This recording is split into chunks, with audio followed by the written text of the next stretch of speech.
Hi, I'm Jamie from Sci-Fivision. Thanks for talking to me. I appreciate it. You Hi, have the mega Jamie. cool background. Wow. I wish we Thank had you.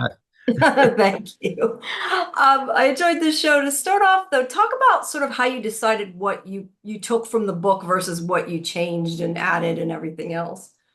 Yeah, the main thing we took from the book were the deep and abiding themes.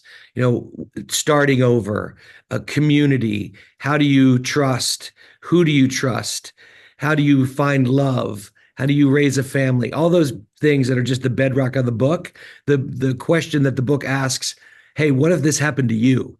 If you were the last person alive, what would you do? How fast would you drive? How desperate and sad would you get? How much would you need to find love and start over again? So we kept that. And then when you have 6 episodes to do it, it's really leaning into the twists and turns. Because even though this is a deeply emotional show about human beings interacting, it's also loaded with unexpected twists.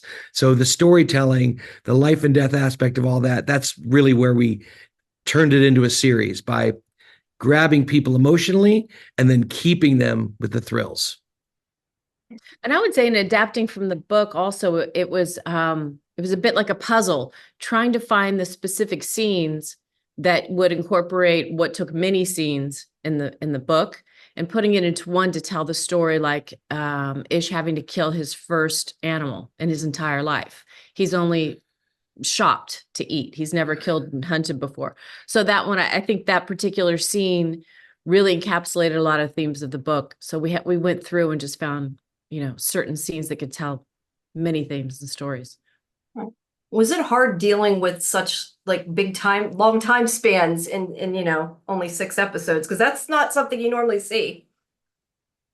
Yeah, it's a high wire act, but what we chose to do was use those time jumps as organic transitions. So they were big moments, they were births, they were happy birthdays, they were sudden drought that you could believe the time had gone by and see even new actors portraying kids that have grown up and be so caught up in the story turn that you weren't worried about how long it had taken. And I think those transitions really work. So the despite it taking place over 50 years, it plays out, I think, very smoothly. To talk about some of the design of like the sort of, I don't know, desolate landscape, everything destroyed, because I know some of what we saw wasn't complete, but I'm just kind of curious if you could talk about sort of how you came up, how you decided what you did and everything. Do you mean for the look of it? Yeah, For for the overall look of the landscape, I guess, because a lot of it's run down, like the bridge, all that kind of thing. This was really fun.